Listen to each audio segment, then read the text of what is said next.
Hello students मु गोपाल आपन स्वागत करुच्ची आपण मान यूट्यूब चैनल चालो पढ़िବାକୁ तो पिला माने केमती अछ बस आशा करछे पिला माने बहुत ही भलरे थिबो तो पिला माने हमें स्टार्ट करिया जाउछे पिला माने 10 क्लास रो 10 क्लास रो फर्स्ट विषय जे कि तमर रहिছে अलजेब्रा जे कि तमर रहिছে बीजगणितर प्रथम विषय सरल सह समीकरण पिला माने सरल सह समीकरण आज हमें पढ़िବାକୁ जिबा हमें ट्राई करबा 10th class and 9th class रे समस्त मैथ आउ मैथ साइंस हमें पढ़ेबा केवल 9th क्लास रे किंतु 10th क्लास रे हमें टोटल मैथ साइंस हिस्ट्री केवल संस्कृत को छाड़ी देले संस्कृत और हिंदी को छाड़ी देले हमें टोटल विषय हमें 10th क्लास रे पढ़े तो पिला माने पास आशा करिवि कि तमे निहाते भाबरे चैनल टी को सब्सक्राइब कर दबो तम पाकर एतिक प्रॉमिस जदि चैनल टी माने मो एई जो क्लास टिके भी जदि तुमको यूजफुल बा हेल्पफुल लागे 1% भी जदि तुमको हेल्पफुल लागे तो निहाते भाबरे चैनल टी को सब्सक्राइब कर दबो तुम भाबतो सर पढ़िया पूर्व कोन चैनल टी को सब्सक्राइब करते कहलेनी पहले मैंने तुम जो ये जो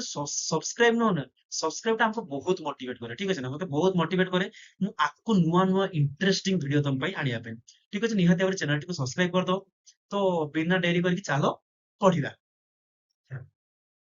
अच्छा सरल सह समीकरण आजिकार टॉपिक रही सरल सह समीकरण प्रथम पिला माने ये जो सरल सह समीकरण लिखाई अच्छा प्रथमे आमे जानिबा कि जानिଛ कि पिला माने नाइ सर समीकरण रो माने कोन जानिଛ कि पिला कि जति भी जानिଛ ठीक अछि मते कमेंट करी कहि परिबो किंतु मु आउथरे कहि दउछि ठीक अछि ना समीकरण अर्थ कोन देखो पिला प्रथमे समीकरण रो माने जानिबा सिंपल वे रो एटा एटा पिला माने दशम श्रेणी माने पाठरे नाही कि समीकरण कोन आगे बुझिबा तथापि हमें पूरा पूरा डिटेल्स रे पढि पाडी जिबा जे पर हमको कोन लागे पूरा इजी लागियो बुझिया पय टॉपिक टा ठीक अछि ना मैथमेटिक्स बिल्कुल भी कष्ट न हो बहुत इजी जदि तमे ठीक से फंडामेंटल थरो ହେଇକି ଯିବ ତ बिल्कुल भी बहुत इजी ଲାଗିବ ତମକୁ ଠିକ ଅଛି ନା ତ ପ୍ରଥମେ ପଢିବା କଣ ସମୀକରଣ ମାନେ ପୁରା ଇଜିଲି କହୁଛି ପିଲାମାନେ ସମୀକରଣ ହଉଛି କଣ ଗୋଟେ ଜିନିଷକୁ ଅନ୍ୟ ଜିନିଷ ସହିତ ତୁଳନା କରିବା କଣ କରିବା ଛୁଆ ତୁଳନା କରିବା ମନେ କର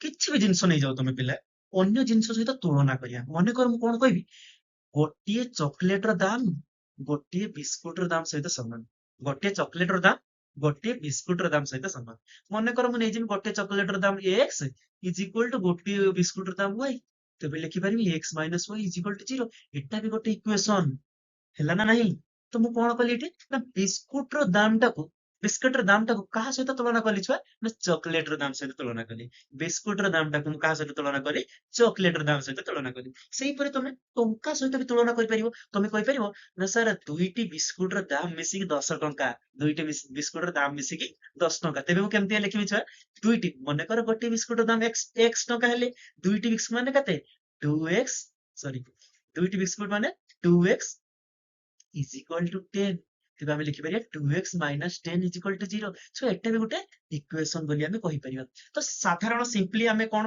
କନକ୍ଲୁଜନ ରେ ପହଞ୍ଚିଲେ ଇକ୍ୱେସନ ଛୁଆ କାହାକୁ କହିବା ନା କୌଣସି ଜିନିଷକୁ ଅନ୍ୟ କୌଣସି ସହିତ ତୁଳନା କରିବା ବାସ୍ ତୁଳନା କରିବାକୁ ଆମେ କଣ କହିବା ଛୁଆ ନା ଗଣିତରେ ଆମେ କଣ କହିବା ନା ଇକ୍ୱେସନ ବୋଲି କହିବା କଣ କହିବା ବା ସମୀକରଣ ବୋଲି କହିବା ଠିକ ଅଛି ନା ପିଲେ ଆଶା କରୁଛେ ସମସ୍ତେ ବୁଝିପାରୁଥିବେ ଠିକ ଅଛି ଆଚ୍ଛା ତାପରେ ସମୀକରଣ ଜାଣି ସାରିଲା ପରେ ସମୀକରଣ ସିମ୍ପଲ ଜାଣି ସାରିଲେ ଏକ୍ସାମ୍ପଲ ନେଇଯିବା ଆମେ କଣ x plus y plus 10 plus 3 is equal to 0 ଗୋଟେ ଇକ୍ୱେସନ ସାର୍ ଆଉ ଗୋଟେ ନେଇଯିବା x square plus y square is equal to 0 ଏଟା ଗୋଟେ ଇକ୍ୱେସନ ସାର୍ ଆଉ ଗୋଟେ ନେଇଯିବା x cube plus y is equal to 0 ଆଉ ଗୋଟେ ନେଇଯିବା କଣ x ଇଜ ଇକ୍ୱାଲ ଟୁ 0 ଏଗୁଡ଼ା ଗୋଟେ ଗୋଟେ ପ୍ରତ୍ୟେକ ଗୋଟେ କଣ ଏଗୁଡ଼ା ଛୁଆ ଏଗୁଡ଼ା ଗୋଟେ ଗୋଟେ ଇକ୍ୱେସନ ବୋଲି ଆମେ କହିପାରିବା କାରଣ କଣ ଏଠି ଆମେ କଣ କିଛି ଜିନିଷ ସହିତ ଆମେ ତୁଳନା କରୁଛେ କଣ କରୁଛେ ପିଲେ କିଛି ଜିନିଷ ସହିତ ତୁଳନା କରୁଛେ ଆଚ୍ଛା ଆମେ ଜାଣିଛେ ସାର୍ ଏଇଠି x ଗୋଟେ ଅଜ୍ଞାତ ରାଶି y ଗୋଟେ ଅଜ୍ଞାତ ରାଶି 10 ଗୋଟେ ଧ୍ରୁବକ 3 ଗୋଟେ ଧ୍ରୁବକ ଏଗୁଡ଼ା ସବୁ ଆମେ ଜାଣିଛେ ଠିକ ଅଛି ନା ଆଚ୍ଛା ଏବେ ଆମେ କଣ ଜାଣିବା ପିଲେ ସମୀକରଣ ଜାଣି ସାରିଲେ ଏବେ ଆମେ କଣ ଲେଖା ହେଇଛି ଏଠି ଦେଖିଲ ଟପିକ ର ନାଁ କଣ ଦେଇଛି ନା ସରଳ ସହ ସମୀକରଣ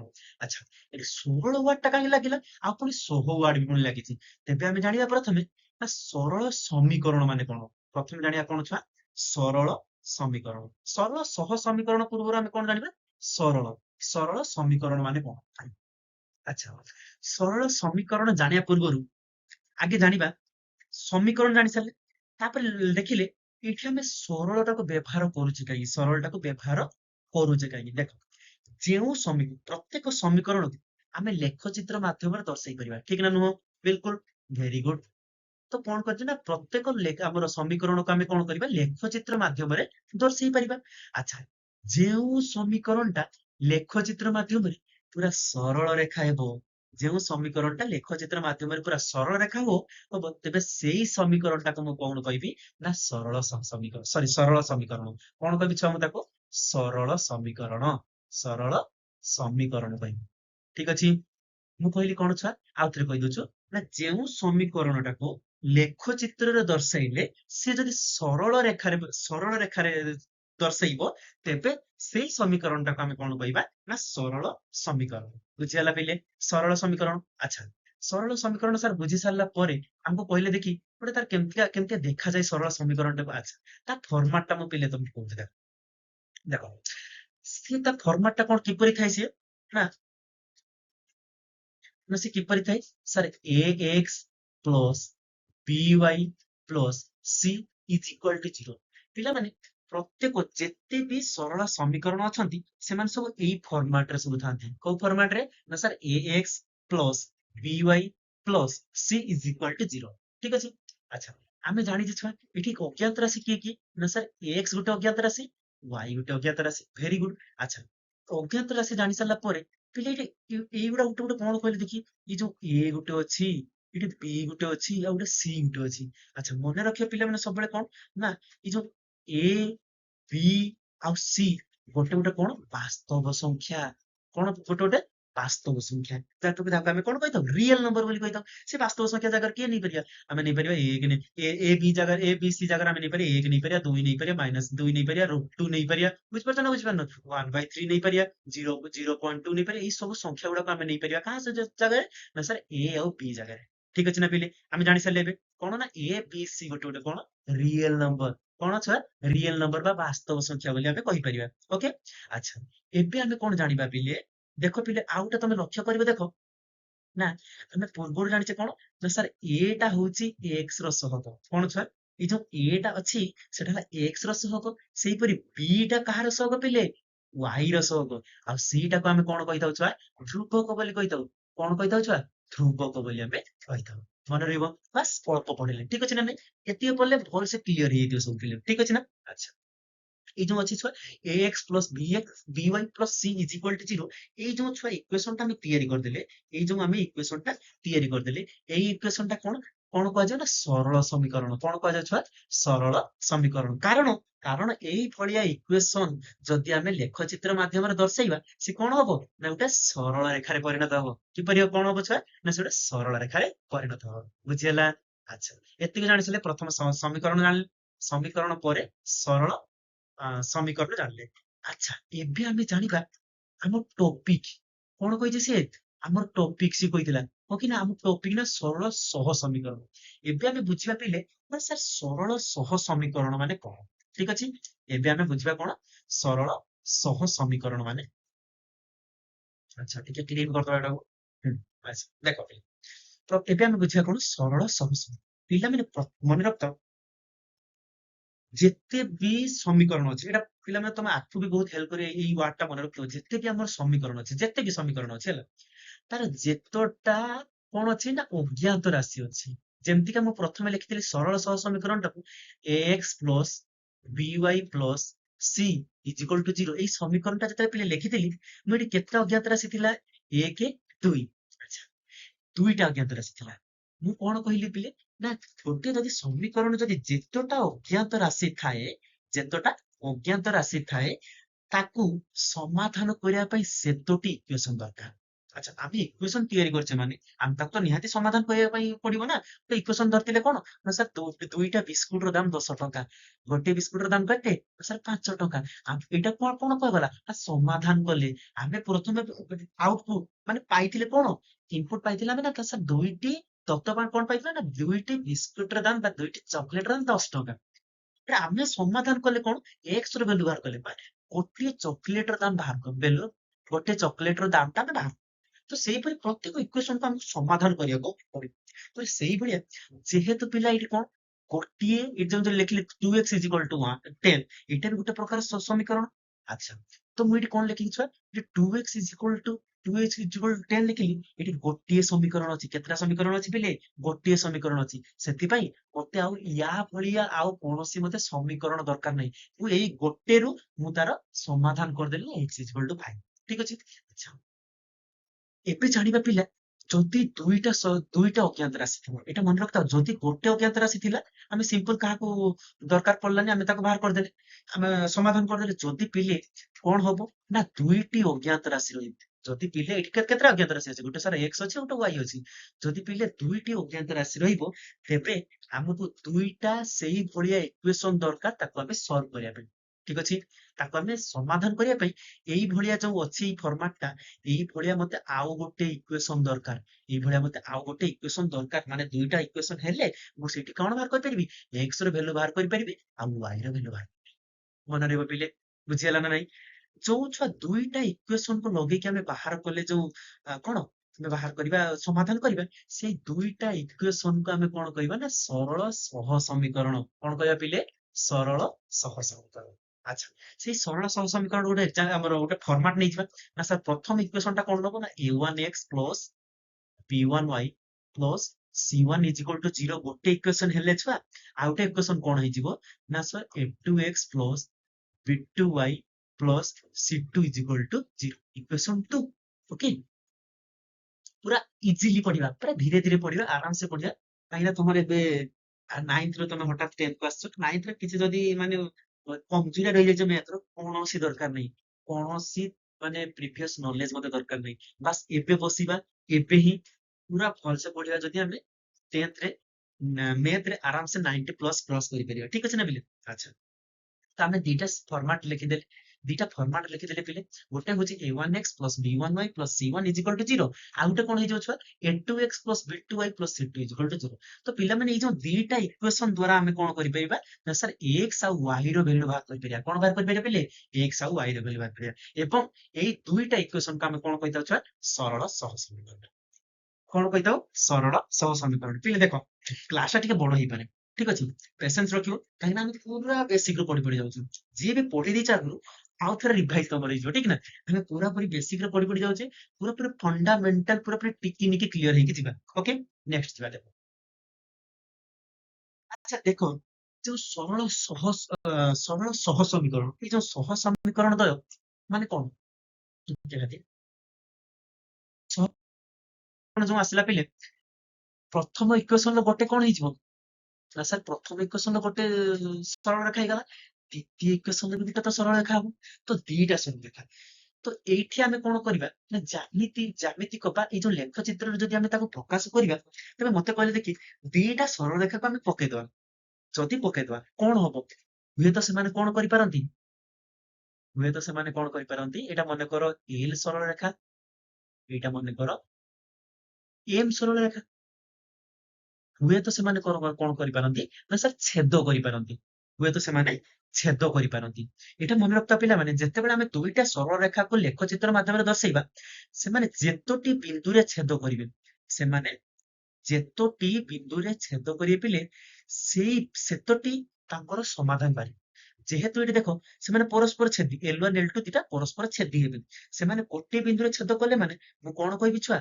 x ଆଉ y ର ଭ୍ୟାଲୁ ଗୋଟେ ବାହାରିବ, ଯାହାକୁ ଆମେ ଅନନ୍ୟ ସମାଧାନ ଆଗକୁ ଗଲେ ପଢିବା। ଠିକ ଅଛି, ତାର 1 ବାହାରିବ, ଗୋଟେ ଭ୍ୟାଲୁ ବାହାରିବ। ଠିକ ଅଛି ନା? ଏଟା ଜାଣିବା ଦରକାର ନାହିଁ, ଆଗକୁ ଆମେ ପଢିବା ଆସ୍ତେ ଆସ୍ତେ, ହେଲା। ତାପରେ ହୁଏତ ସେମାନେ ଛେଦ କରିପାରନ୍ତି, ହୁଏତ କଣ ହେଇପାରନ୍ତି ନା ଗୋଟେ ସରଳ ରେଖା ଉପରେ ଆଉ ଗୋଟେ ସରଳ ରେଖା ଚଢିକି ଯାଇକି ବସିପାରେ। ମାନେ ଗୋଟେ ସରଳ ରେଖା ଉପରେ ଆଉ ଗୋଟେ ସରଳ ରେଖା ରହିପାରନ୍ତି, ଯାହାକୁ ଆମେ କଣ କହିବା? ଏଲ ଆଉ ଏମ ଟା କଣ ଅଲଗା କି କିଛି ନା? ଅଲଗା ନୁହେଁ, କାରଣ ଏଠି ତୀର ଚିହ୍ନ ସାର୍ ଅଛି। ଏଠି ସାର୍ ତୀର ଚିହ୍ନ ଅଛି, ଏପଟେ ତୀର ଚିହ୍ନ ଅଛି, ଦିଟା ତୀର ଚିହ୍ନ ଅଛି, ଏଟା ଦିଟା ସରଳ ରେଖା। ଯଦି ସରଳ ରେଖା ଗୋଟେ ଉପରେ ଗୋଟେ ବସିଯିବ, ତେବେ ଆମେ କହିପାରିବାନି ଏଲ ସରଳ ରେଖା ଏମ ସରଳ ରେଖା ଅଲଗା କି ନା? ଏଟା ଗୋଟେ ସରଳ ରେଖା ହେଇଯିବ। କଣ ହେଇଯିବ ପିଲେ? ଗୋଟେ ସରଳ ରେଖା ହେଇଯିବ। ତେବେ ପ୍ରଥମରେ କଣ ହେଲା? ହୁଏତ ଦି ଜଣ କଣ କରନ୍ତି ନା ଛେଦ କରିପାରନ୍ତି। ହୁଏତ ସେମାନେ କଣ କରିପାରନ୍ତି ନା ମାନେ ଏ କୁ ଅଭିନ୍ନ ହେଇପାରନ୍ତି। ହୁଏତ ସେମାନେ କଣ କରିପାରନ୍ତି ନା ସମାନ୍ତର ହେଇପାରନ୍ତି। କଣ ହେଇପାରନ୍ତି ଛୁଆ? ସମାନ୍ତର ହେଇପାରନ୍ତି। ଏଟା ଟିକେ ଚିତ୍ର ଟିକେ ବାଇମିଷ୍ଟେକଲି ରହିବ, ଟିକେ କହିବା, ହେଲା। ଏଲ ଏମ ସରଳ ରେଖା, ହୁଏତ ସେମାନେ କଣ କରିପାରନ୍ତି ନା ସମାନ୍ତର ହେଇପାରନ୍ତି, ଯେଟାକୁ ଆମେ କହିବା କଣ? ଏଲ ଓ ଏମ ରେଖା ସରଳ ରେଖା ଦ୍ୱୟ କଣ ହେବେ? ସେମାନେ ସମାନ୍ତର ହେବେ। ଆମେ ତିନିଟା କେସ୍ ଛୁଆ ପାଇଲେ। ଯଦି ସହ ସମୀକରଣ ଦ୍ୱୟକୁ ଜ୍ୟାମିତିକ ପରିପ୍ରକାଶରେ ଆମେ ଯଦି ଦର୍ଶେଇବା ତେବେ ଆମେ ତିନିଟା କେସ୍ ପାଇବା। ପ୍ରଥମ କେସ୍ ରେ କଣ ହବ, ଏଲ ଏମ ସରଳରେଖା ଦିଟା ପରସ୍ପର ଛେଦି ହେଇଯିବେ। କଣ ହେଇଯିବେ? ଛେଦି ହେଇଯିବେ। ଏଠି ପିଲାମାନେ ଦେଖ, ପିଲାମାନେ ଭଲସେ, ଏଠି ପିଲାମାନେ ତାଙ୍କର ଛେଦ ବିନ୍ଦୁ କେବଳ ଗୋଟେ। କେତେଟା ପିଲେ? କେବଳ ଗୋଟେ ବିନ୍ଦୁ ହେଲା। କିନ୍ତୁ ଏଠି ଦେଖିଲ, ଏଠି କଣ ହେବେ, ସେକେଣ୍ଡ କେସ୍ ରେ କଣ ହେବେ ନା ଜଣଙ୍କ ଉପରେ ଜଣେ ଚଢିକି ରହିଛି। ତେବେ ମତେ କହିଲେ ଦେଖି ଏଠି କେତେଟା ଛେଦ ବିନ୍ଦୁ ଅଛି? ଏଠି ସାର୍ ଅସଂଖ୍ୟ ବିନ୍ଦୁ ଭଳିଆ ତ ତମେ ଦେଖା ହଉଛି। ତେବେ ୟାଙ୍କର ସମାଧାନ କେତେ ହବ ନା ସାର୍ ଅସଂଖ୍ୟ। ଅସଂଖ୍ୟ ସମାଧାନ, ଠିକ ଅଛି। ଆଚ୍ଛା, ତ ତୃତୀୟ କେସ୍ ରେ କଣ ହେଇଯିବ? ପ୍ରଥମ କେସ୍ ରେ ଛେଦି ହେଇଗଲା, ଦ୍ୱିତୀୟ କେସ୍ ରେ ଏକ ଅଭିନ୍ନ ହେଇଗଲା, ତୃତୀୟ କେସ୍ ରେ କଣ ହେଇଯିବେ ନା ସାର୍ ସେମାନେ ସମାନ୍ତର ହେଇଯିବେ। ତାଟାକୁ ଆମେ କଣ କହିବା? ସେମାନେ କେବେ ବି ସେମାନେ ଆଗକୁ ବି ଛେଦ କରିବେନି କିମ୍ବା ପଛରୁ ବି ଛେଦ କରିକି ଆସିନାହାନ୍ତି। ତେବେ ଆମେ ତାକୁ କଣ କହିବା? ଏମାନେ କୌଣସି ଗୋଟେ ବିନ୍ଦୁରେ ଛେଦ କରିଲେ ନାହିଁ। ତେବେ ଆମେ ତାକୁ କଣ କହିବା ନା ଏମାନଙ୍କର ସମାଧାନ ଅସମ୍ଭବ। ୟାର ଏକ୍ସ ଆଉ ୱାଇ ର ଭ୍ୟାଲୁ ସମାଧାନ କରିବାଟା ଅସମ୍ଭବ ହେଇଯିବ ଆମ ପାଇଁ। କଣ ହେଇଯିବ ଛୁଆ? ଅସମ୍ଭବ ହେଇଯିବ। ବୁଝିହେଲା? ଆଚ୍ଛା, ଏତିକି ଆମେ ପଢି ସାରିଲା ପରେ ଏବେ ଆମେ ଆଗକୁ ଯିବା। ଏତିକି ବୁଝିହେଲା ନା ପିଲା?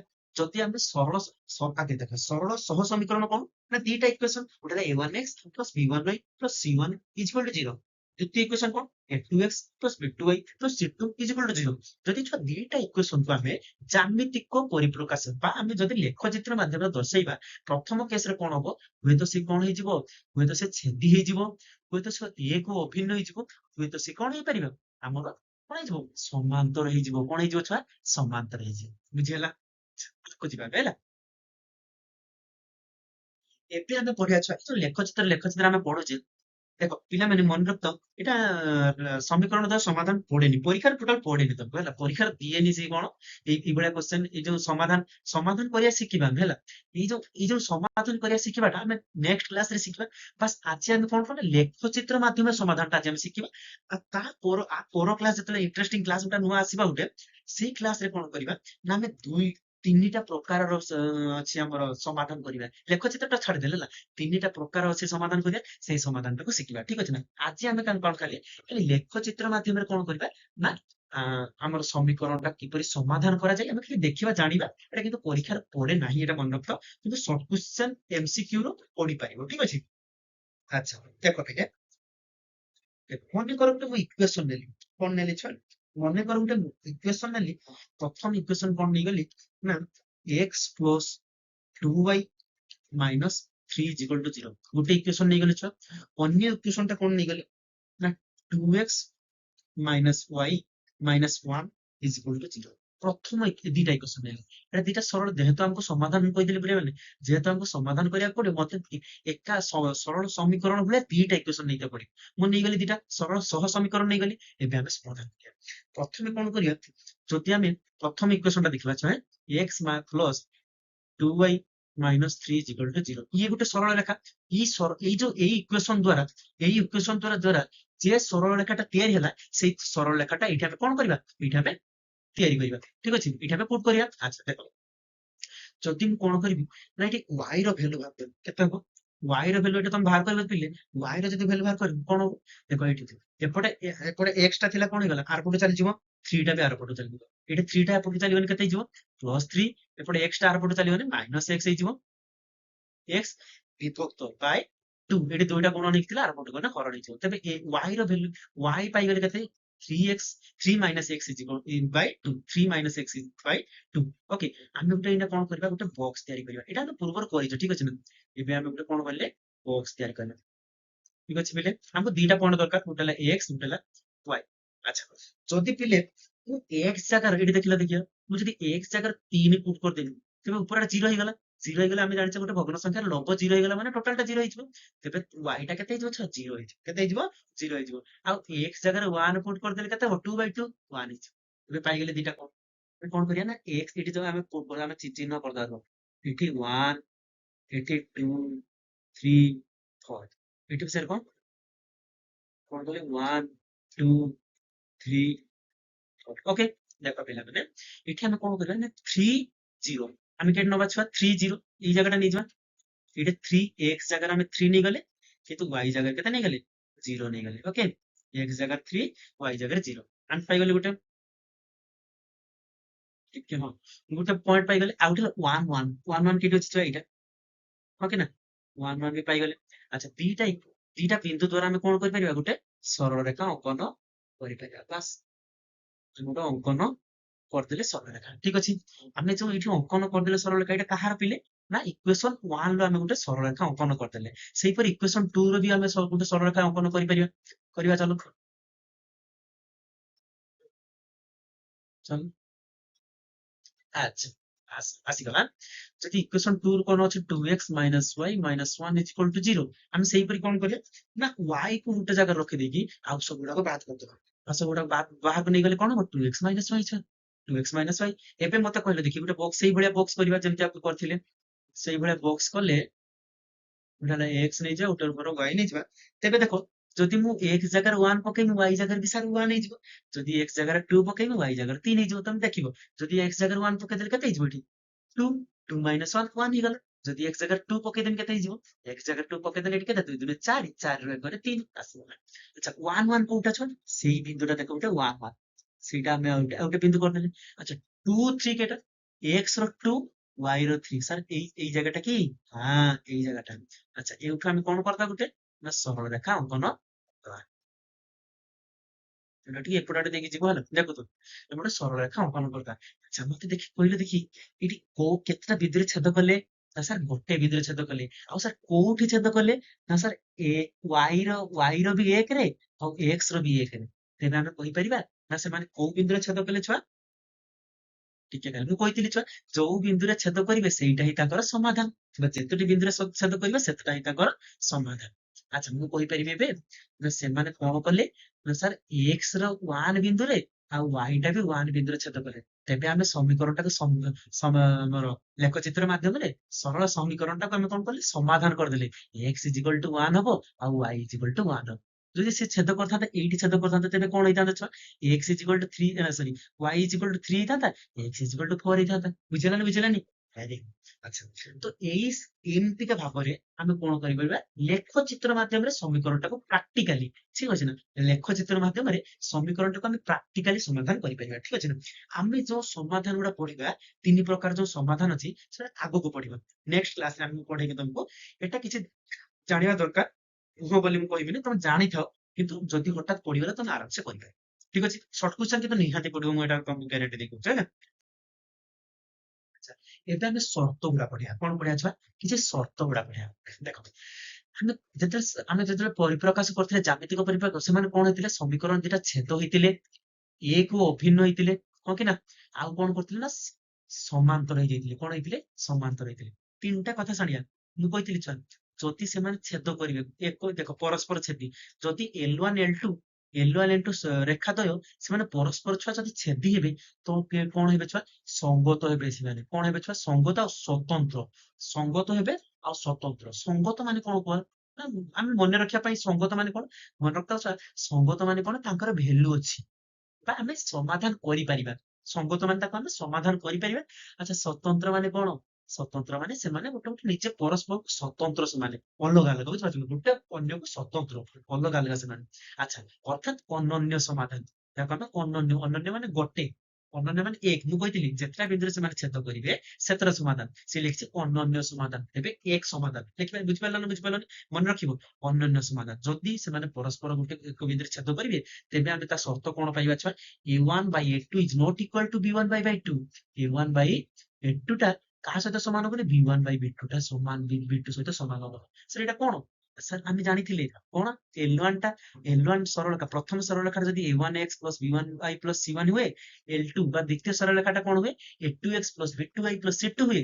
ତେବେ ଆମେ କଣ କହିପାରିବା? ଯଦି ସେମାନେ ପରସ୍ପର ଅନନ୍ୟ ସମାଧାନ ବା ସେମାନେ ଛେଦି, ତେବେ ଆମେ କଣ କହିପାରିବା? ନା sir a1 by a2 is not equal to b1 by b2 is not equal to b1 by b2। କେବେ ବି ସମାନ ହବ ନାହିଁ।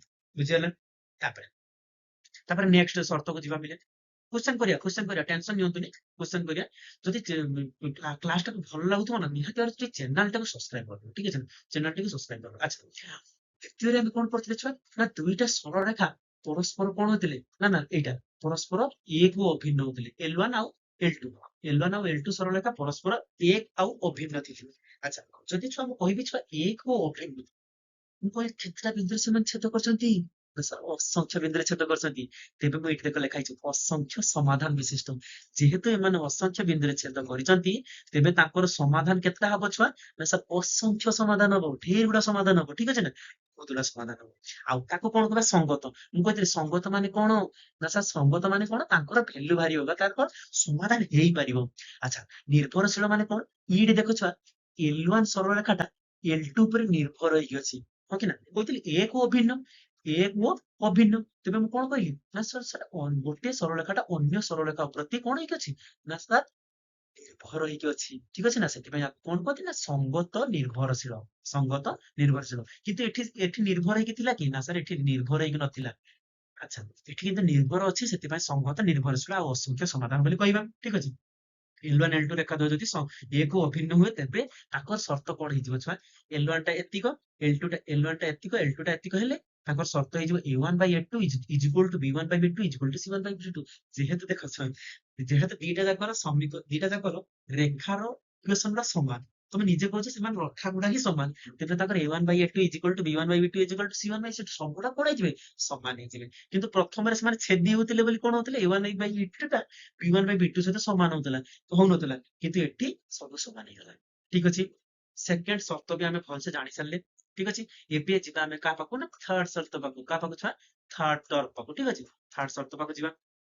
ଆଚ୍ଛା, ଥାର୍ଡ ସର୍ତ୍ତ ମତେ କଣ କହିଲା ଛୁଆ? ଦେଖ, ସେ କହିଲା A1 by A2 is equal to B1 by B2 is not equal to by C1 C2। ଏତିକି ପରେ ବୁଝିବା। ପ୍ରଥମେ ଥାର୍ଡ ସର୍ତ୍ତରେ କଣ ପଡିଥିଲେ ଛୁଆ? ସେମାନେ ଦି ଜଣ କଣ? ନା ସମାନ୍ତର। ସେ ଦିଟା ରେଖା ଦିଟା, ସେମାନେ ସେ ସରଳ ରେଖା ଦିଟା, ସେମାନେ ଦି ଜଣ କଣ ହେଇଥିବେ? ନା ସମାନ୍ତର ହେଇଥିବେ। ସମାନ୍ତର ମାନେ ସେମାନେ କେତୋଟି ବିନ୍ଦୁରେ ଛେଦ କରିବେ? ନା ସାର୍ ଗୋଟିଏ ବିନ୍ଦୁରେ ବି ଛେଦ କରିବେନି। ସମାନ୍ତର ହେଇଯିବ, ଛେଦ କେମିତି କରିବେ? କରିପାରିବେ ନାହିଁ। ତେଣୁକରି ତାଙ୍କର ସମାଧାନ ବାହାରି ପାରିବ କି? ବାହାରି ପାରିବ ନାହିଁ। ସେଥିପାଇଁ ଏଇଟା କଣ ହବ? ଅସଙ୍ଗତ ହେଇଯିବ। କଣ ହେଇଯିବ ଛୁଆ? ଅସଙ୍ଗତ। ଯାହାକୁ ଆମେ କଣ କହିବା?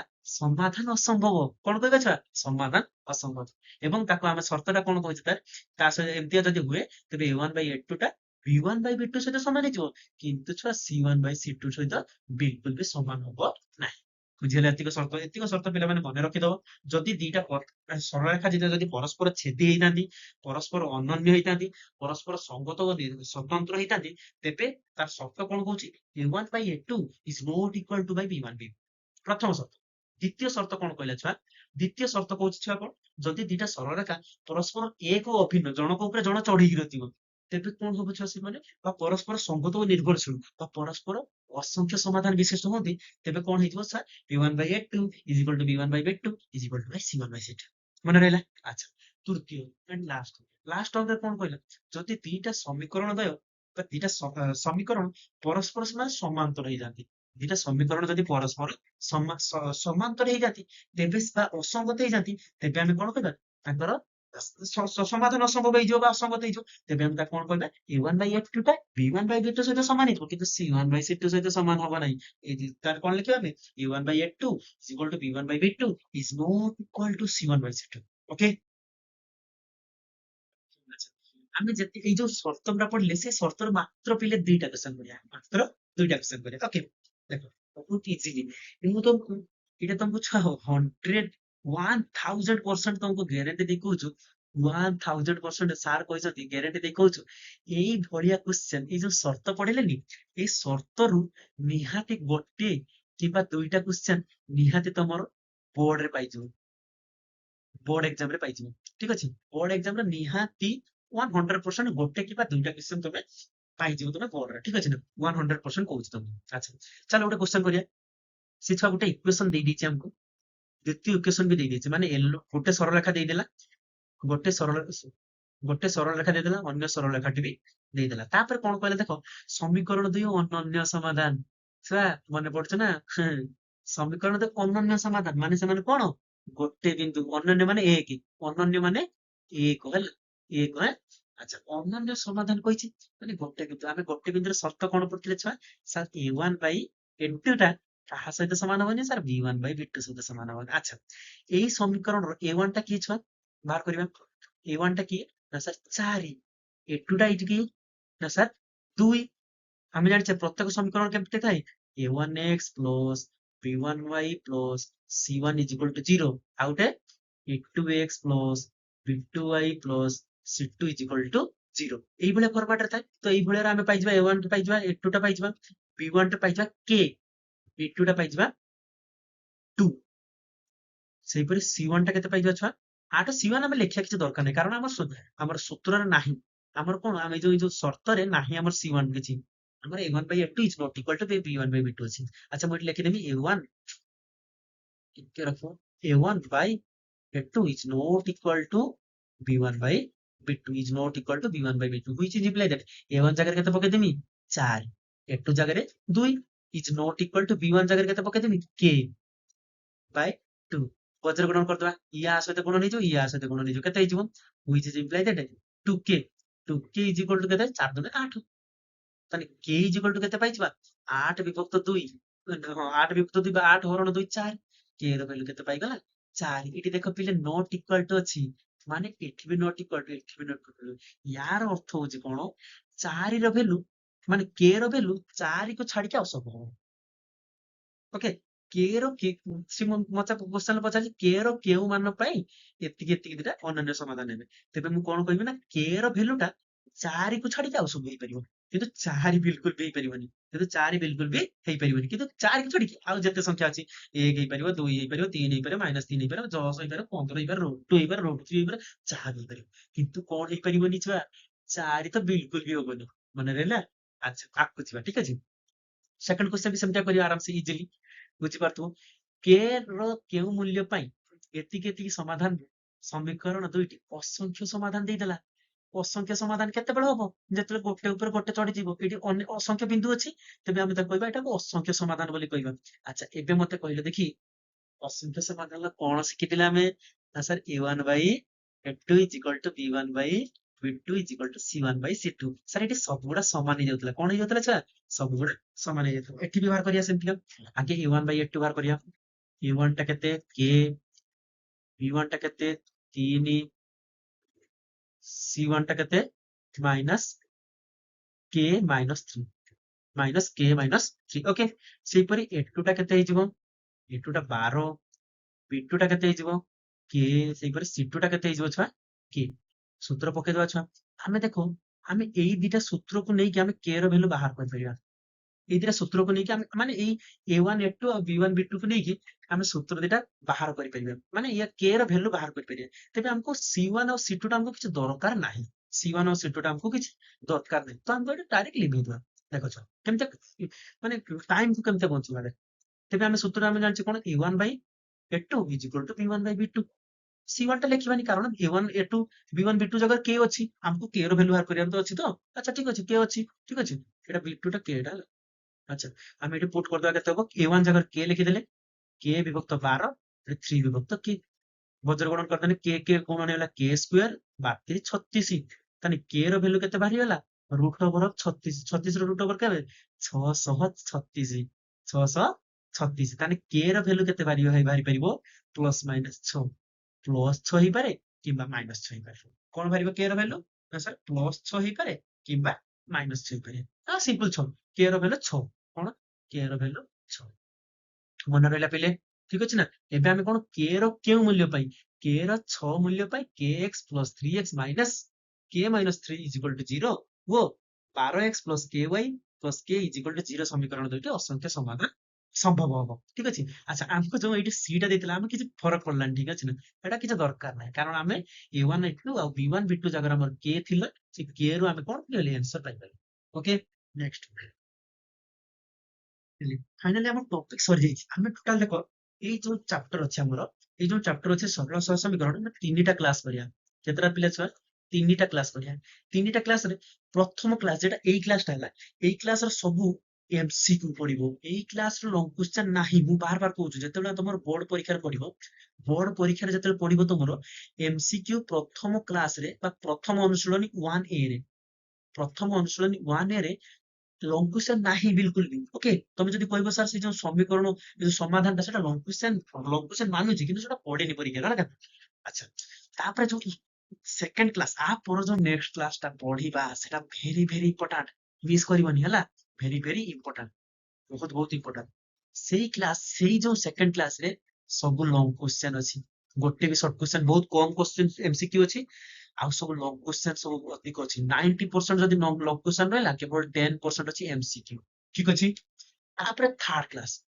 तृतीय एटा हला 1 सेकंड क्लास रो 1 बी पर्यंत पढ़ाबो तृतीय क्लास रे 1 सी पर्यंत पढ़ाबो एति पढ़ाबो अच्छा तृतीय क्लास रे लॉन्ग क्वेश्चन 100% सब गुड़ा लॉन्ग क्वेश्चन अच्छी ठीक अच्छे ना सर्ट क्वेश्चन सेठी नाही एमसीक्यू सेठी नाही आमे सेटा कहि परिया कोन सब गुड़ा लॉन्ग क्वेश्चन अच्छी तो तीनटा क्लास रे आमे सब एई जे चैप्टर टाको आमे सारिबा चाहूचे प्रत्येक दिन आज क्लास आसीबो राति रे काली आज टोटल केते साढ़े 8 बेलू छाड़ 8 बेलू आसले देखते एबे देखो छुट्टी अछि पिला माने आमे कोन करिया ना टॉपिक गुड़ा सारिया पे ट्राई करिया हला सार सारले तापर आमे रिवाइज कोन करिया पुनी एक्स्ट्रा क्वेश्चन करिया पूरा पूरी जो बोर्ड रिलेटेड बोर्ड पाई जति सब एई सब्जेक्ट पाई जति सब इंपोर्टेंट सेटा सब प्रैक्टिस करिया ओके तो सेही भितर आमे तो तुम निहाती भाବରେ चैनल टी सब्सक्राइब कर दो 100% चैनल टी सब्सक्राइब कर दो जदि 1% भी तुमको जदि टिके बेनिफिट मिलला जदि टीचिंग रे जदि टीचिंग टा स्टाइल टा भल लागे तो निहाती भाବରେ चैनल टी सब्सक्राइब करके मते कमेंट रो कहबो केमते लागिला तुम ପାଇଁ गृह कार्य होमवर्क सब तुम